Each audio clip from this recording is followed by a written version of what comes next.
DJ Yogesh exclusive remix। बोतल के दारू लपी डारे वो पियाई डारे छाकमा ये बोतल के दारू लपी डारे वो पियाई डारे छाकमा माया मा दीवानी रवाई डारे वो गवाई डारे वो माया मा दीवानी रवाई डारे वो गवाई डारे वो माया मा ये बोतल के दारू लपी डारे वो पियाई डारे छाकमा बोतल के दारू लपी डारे वो पियाई डारे छाकमा चांदी के मुंदरी अंगूरियान चांदी के मुंदरी अंगूरियान तोर चेहरा हजुले नजरियान माया मा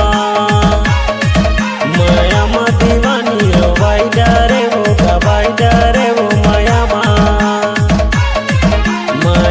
दीवानी रवाई डारे वो गवाई डारे वो माया मा ये बोतल के दारू लपी डारे वो पियाई डारे छाकमा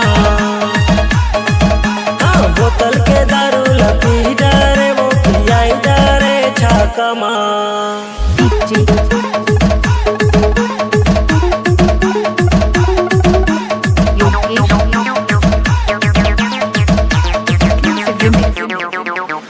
नदिया के पानी बोहे धारे धार नदिया के पानी बोहे धारे धार ताई मिले बराबे वो डोंगरी के पार माया मा दीवानी रवाई डारे वो गवाई डारे वो माया मा दीवानी रवाई डारे वो गवाई डारे वो माया मा ये बोतल के दारू लपी डारे वो पियाई डारे छाकमा बोतल के दारू लपी डारे वो पियाई डारे छाकमा ये बोतल के दारू लपी डारे वो पियाई डारे छाकमा बोतल के दारू लपी डारे वो पियाई डारे छाकमा